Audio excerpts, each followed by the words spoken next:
राजेश अपने साथ एक नवयुवती को लेकर घर आया। पत्नी ने इशारे में पूछा तो बाद में बताऊंगा कहकर पिता के पास चला गया।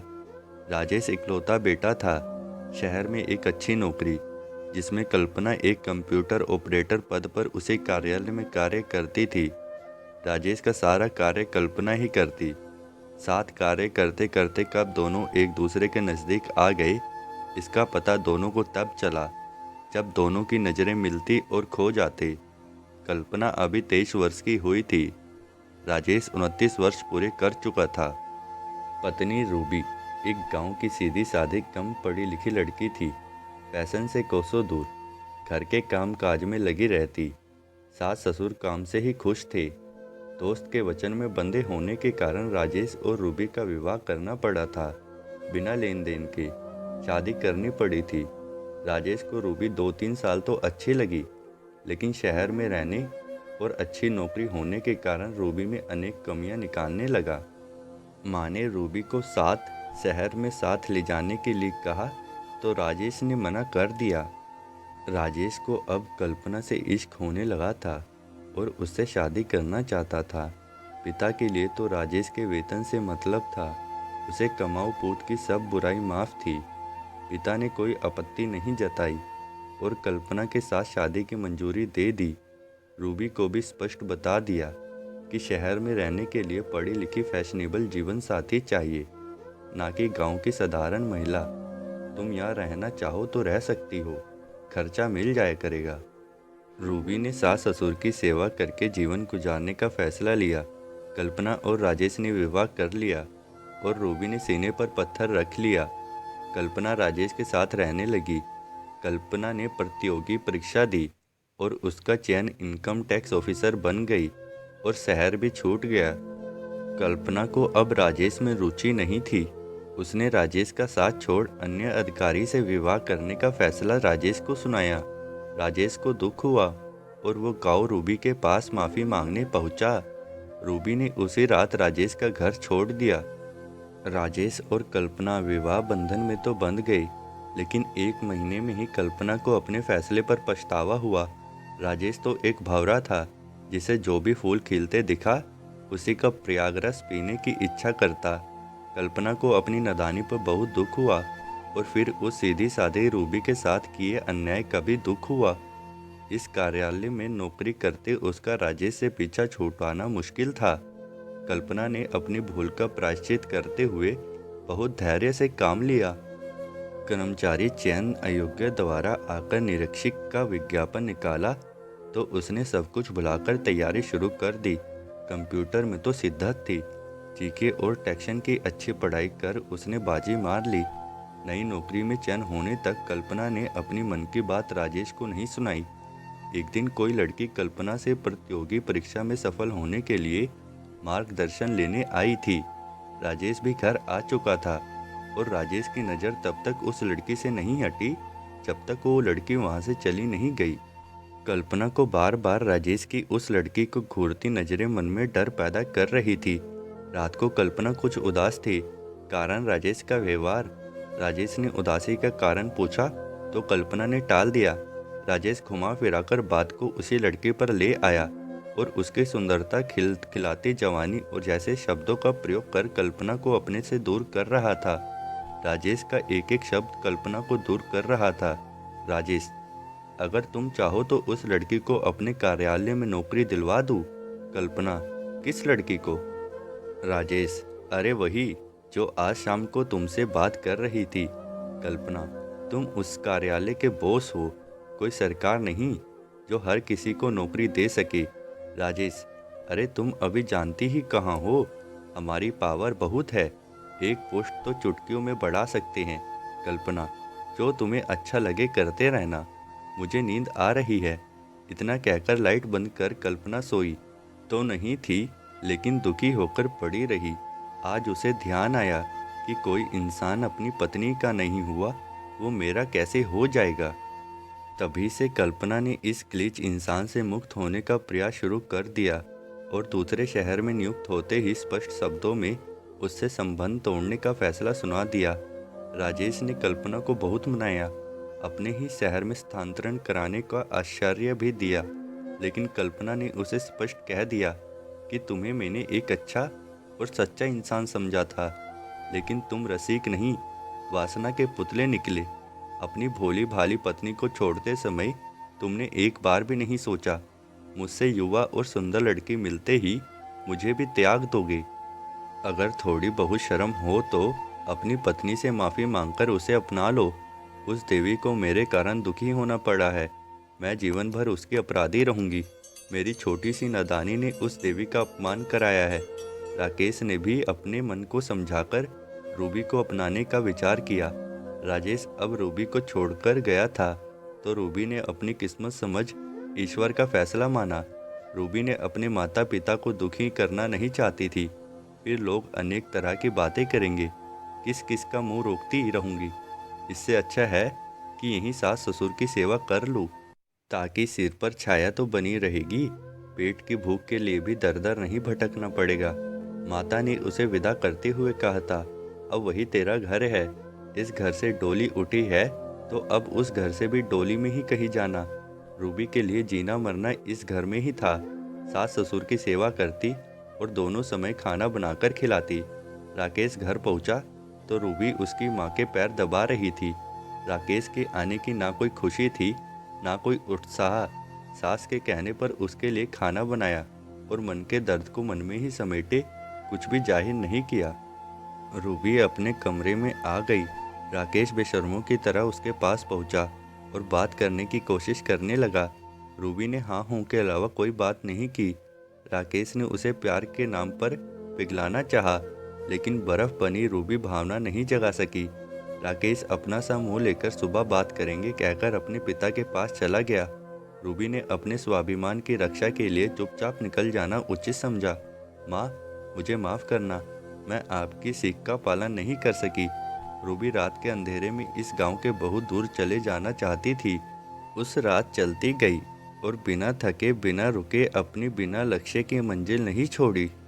उसे ना किसी जानवर का डर था ना किसी दानव का डर। अपने मन में एक दृढ़ निश्चय कर वो लगातार चलती रही। सुबह एक छोटे से कस्बे में पहुंच गई। वहां खड़ी बस में बैठ गई और आगे चलकर मथुरा में उतर गई। मथुरा में भटकने के बाद कृष्ण की नगरी में समय बिताने लगी। अब उसे किसी से कोई शिकायत नहीं थी। अपना शेष जीवन भगवान कृष्ण की भूमि में बिताना चाहती थी। माता पिता को किसी प्रकार का कष्ट नहीं देना चाहती थी। उसने अपने आप को प्रभु के भरोसे छोड़ दिया था। राकेश ने सुबह जाकर रूबी को आवाज़ दी। कोई जवाब ना पाकर वो रूबी के कमरे में गया तो कमरा खुला व खाली था। थोड़ी देर इंतजार किया, क्या पता बाथरूम में हो। किचन में भी देख लिया, कहीं नहीं दिखी तो अपनी माँ से पूछा। माँ ने यही कही होगी कहकर टाल दिया। अभी तक किसी ने चाय तक नहीं पी थी। जब काफ़ी देर तक रूबी नज़र नहीं आई तो पास पड़ोस में जानकारी की, लेकिन रूबी वहाँ थी ही कब जो मिल जाती। राकेश ने पुणे रूबी के कमरे को देखा तो सारा सामान कपड़े गहने जो चौथी स्थान पर रखे मिले। रूबी ने किसी भी सामान को साथ ले जाना उचित नहीं समझा था। राकेश अपने माता पिता को समझा बुझाकर शहर लौट गया और कल्पना को कॉल किया कि रूबी उसकी पत्नी घर छोड़कर कहीं चली गई है। तो कल्पना ने जवाब देते हुए कहा कि उसे तो बहुत पहले चले जाना चाहिए था। वो देवी की प्रतिमा तुम्हारे जैसे ओछी मानसिकता वाले के पास रह ही नहीं सकती थी। तुमने बिना कारण उसका जीवन बर्बाद किया था। मैं भी उसकी गुनहगार हूँ, मुझे भी पश्चाताप करना चाहिए। आज के बाद आप मुझे कॉल नहीं करें, क्योंकि मैं भी आपसे कोई संबंध नहीं रखना चाहती हूँ। कल्पना ने कहा, आपने उस कुत्ते की कहानी तो पढ़ी होगी ना बचपन में।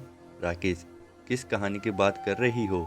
कल्पना, एक कुत्ते को एक आधी रोटी मिल गई, वो उसे अलग ले जाकर खाना चाहता था। एक नदी के किनारे उस रोटी को ले जाकर खा रहा था। नदी में अपनी परछाई को देखकर सोचने लगा कि दूसरा कोई कुत्ता रोटी लिए जा रहा है। वो अपनी परछाई पर भौंका जिससे रोटी मिल जाए, लेकिन भौंकते ही उसका मुंह खुल गया और आधी रोटी भी नदी में गिर गई और बह गई। उसी प्रकार से तुमने अपनी पत्नी के होते हुए भी मुझ पर अपना प्यार का रंग चढ़ाया और शादी कर ली। वो तो मैं जल्दी ही तुम्हारी असलियत समझ गई, जिससे तुम्हें हमेशा के लिए छोड़ने का मन बना लिया।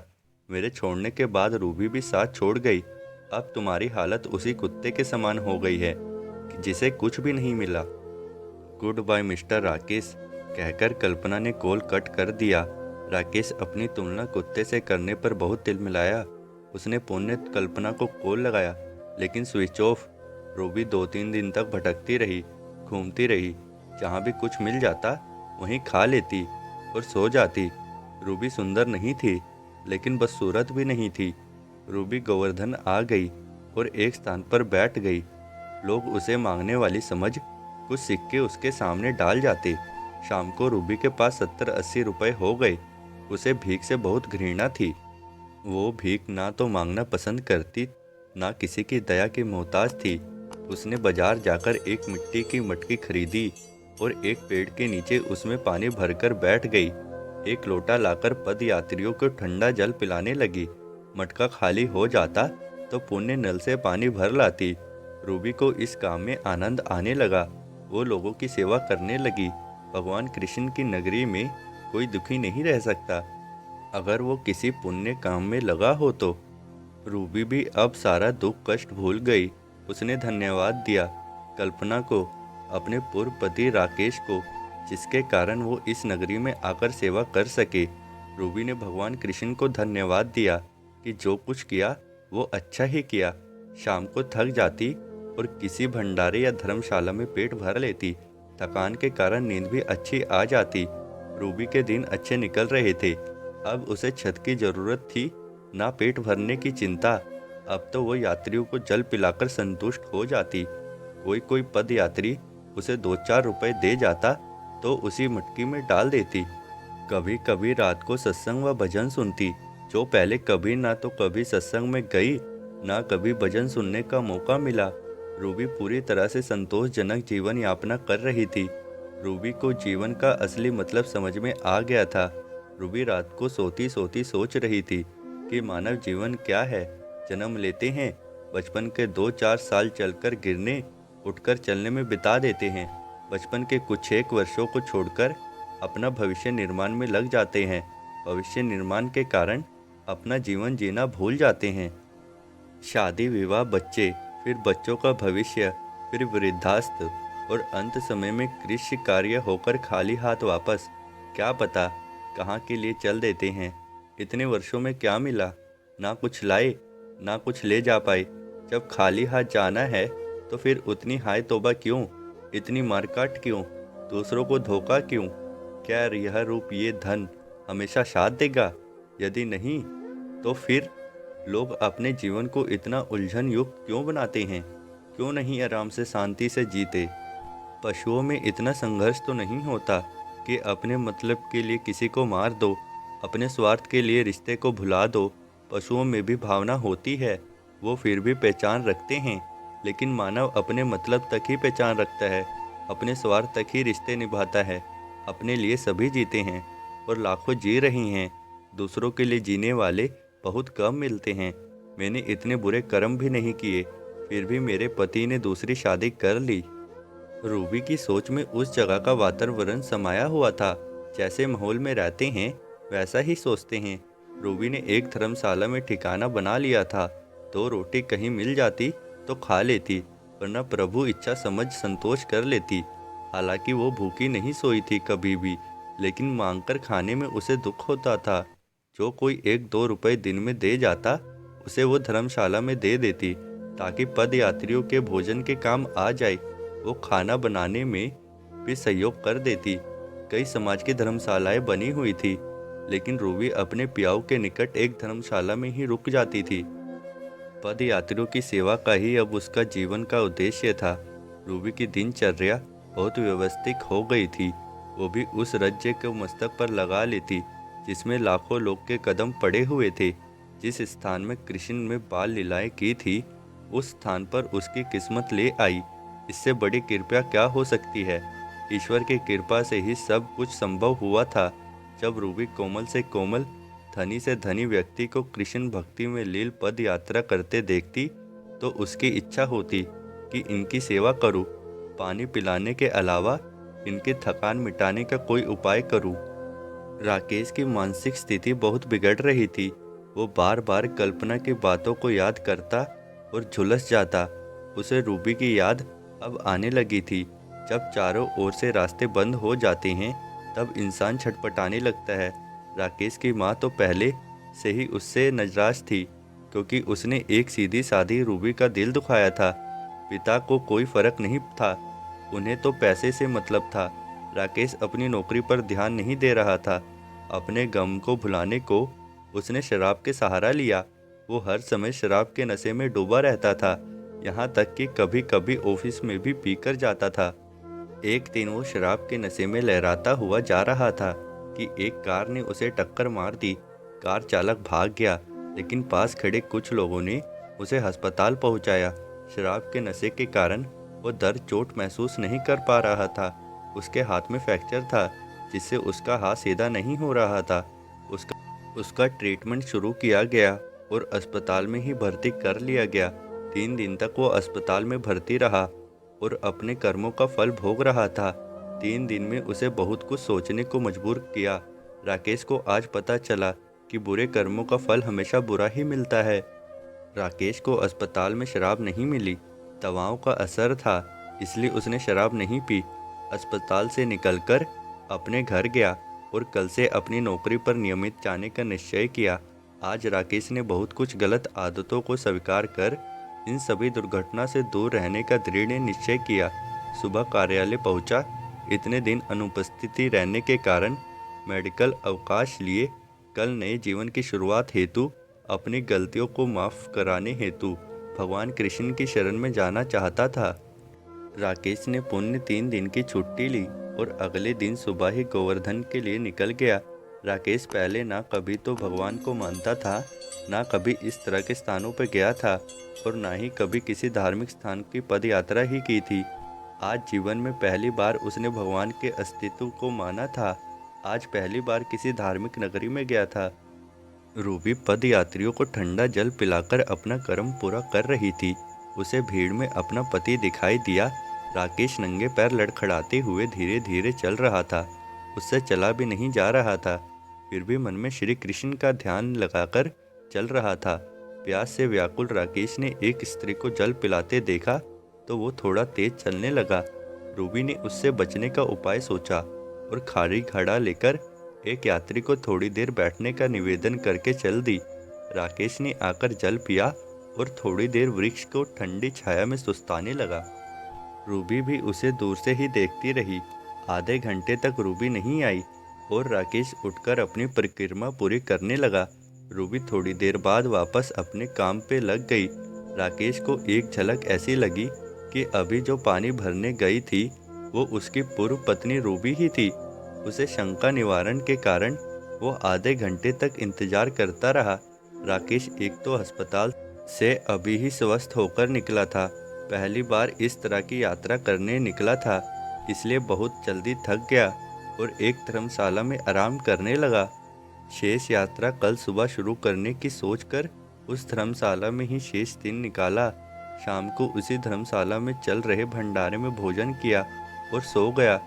शाम के समय रूबी भी अपना काम समाप्त कर देती थी।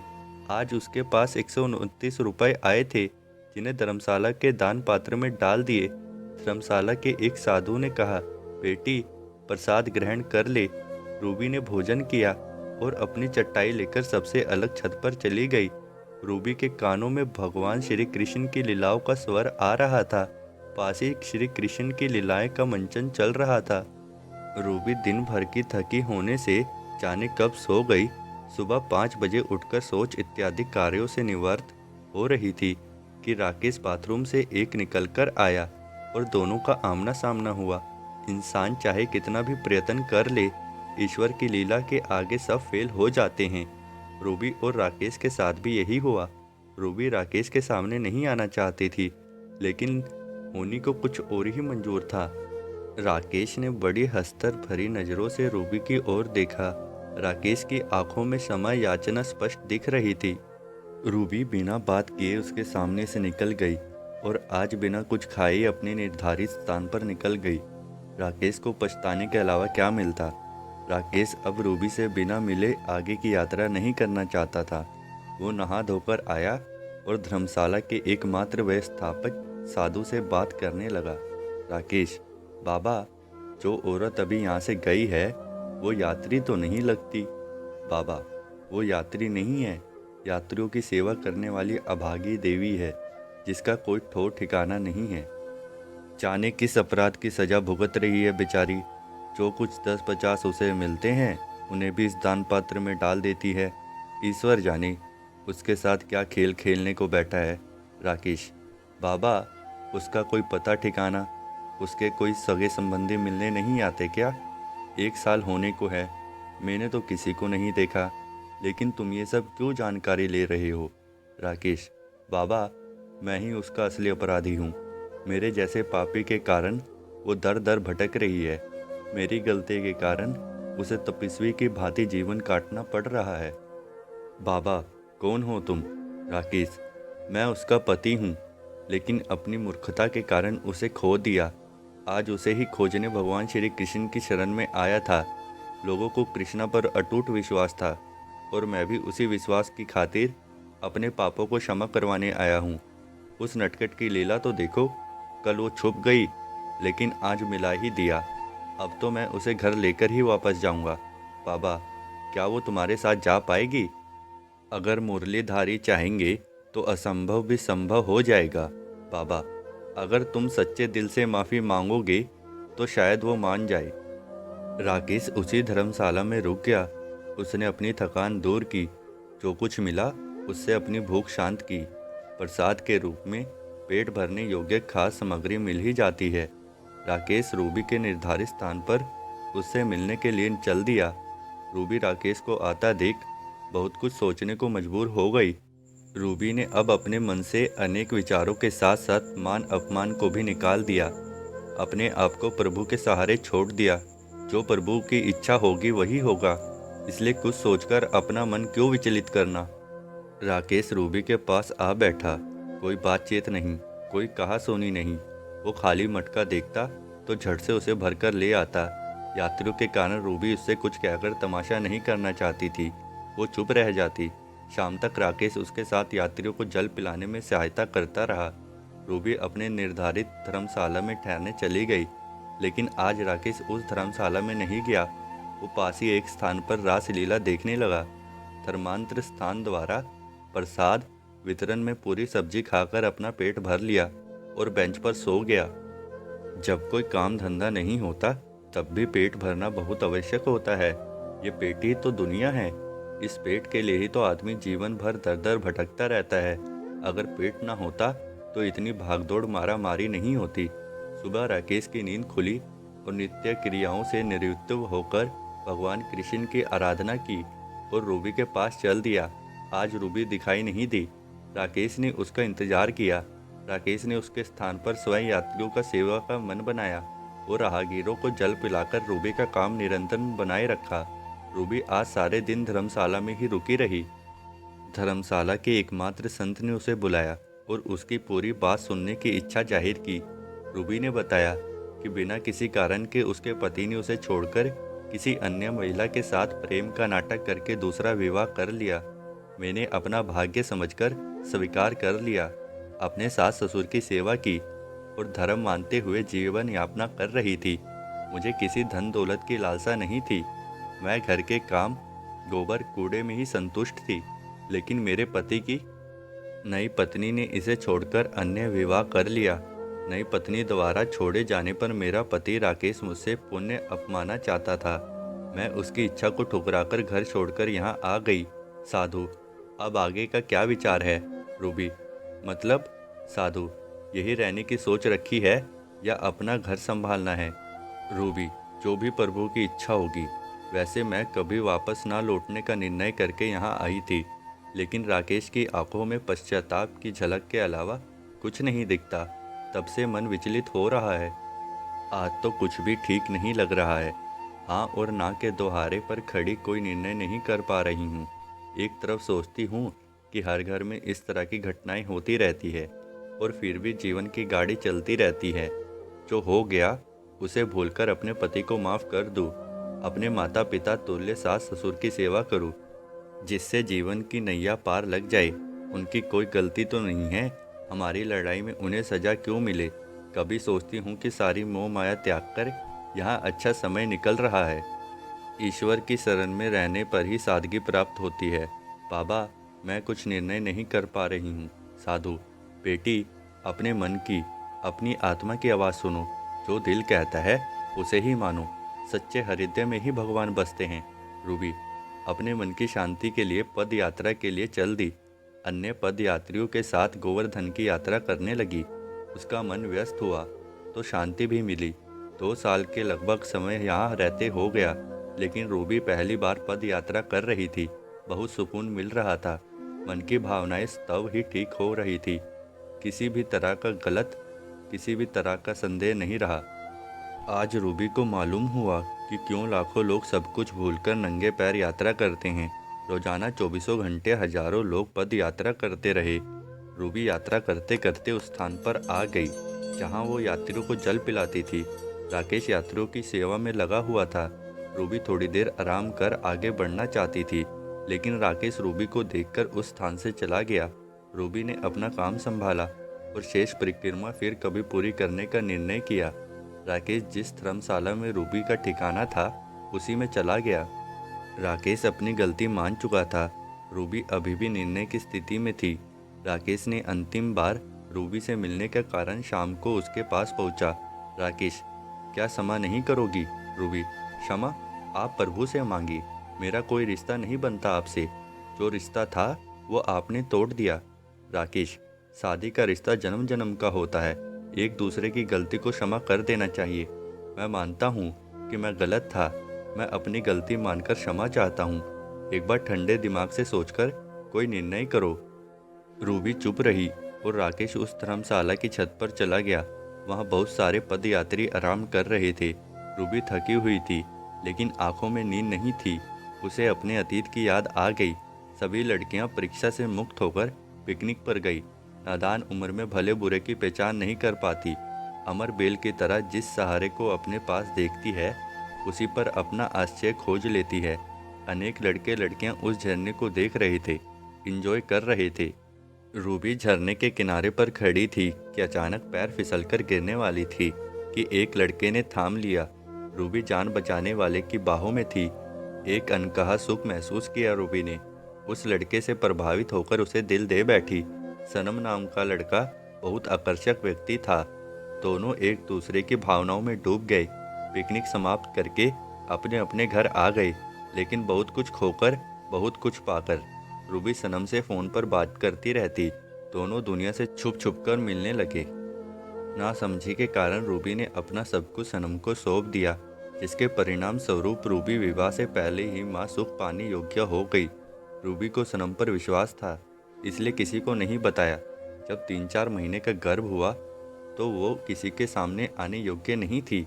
सनम को उसमें अपनी परेशानी बताई तो उसने शादी करने से इनकार कर दिया। रूबी ने उसे उसी झरने पर बुलाया और धोखे से धक्का दे दिया। सनम को उसके किए की सज़ा देकर रूबी ने अपने पेट की सफाई करवाई, जिससे उसकी बच्चेदानी भी संक्रमित हो गई और डॉक्टर ने उसे स्पष्ट कह दिया कि अब वो कभी दोबारा मां नहीं बन सकेगी। रूबी की मां ने इसी कारण से उसके विवाह की जल्दी थी। राकेश के बारे में उसके घर वालों को थोड़ा थोड़ा पता था कि रसिक किस्म का छैला युवक है, लेकिन रूबी की शादी जल्दी कराना जरूरी था। बात खुलते देर नहीं लगती। रूबी विवाह की वेदी पर बैठने से पहले कसम खा चुकी थी कि कभी किसी को शिकायत का मौका नहीं दूंगी। सास ससुर की सेवा करके अपने गुनाहों को कम करूंगी। रूबी ने राकेश से कुछ नहीं कहा था, बल्कि घर छोड़कर यहाँ आ गई। रूबी ने चिंतन किया। वो स्वयं को भी उतना ही दोषी पाया जितना राकेश था। सब कुछ भुलाकर उसने राकेश के साथ शेष जीवन बिताने का निर्णय किया। सुबह उठकर वो राकेश के पास गई और बोली, घर नहीं चलना है क्या? राकेश ने रूबी को सीने से लगा लिया और अपने घर आ गए। ऐसी और कहानी देखने के लिए प्लीज़ चैनल को सब्सक्राइब और वीडियो को लाइक ज़रूर करें, ताकि आने वाली वीडियो आप सबसे पहले देख सकें। प्लीज़ वीडियो को लाइक और चैनल को सब्सक्राइब ज़रूर करके जाइए।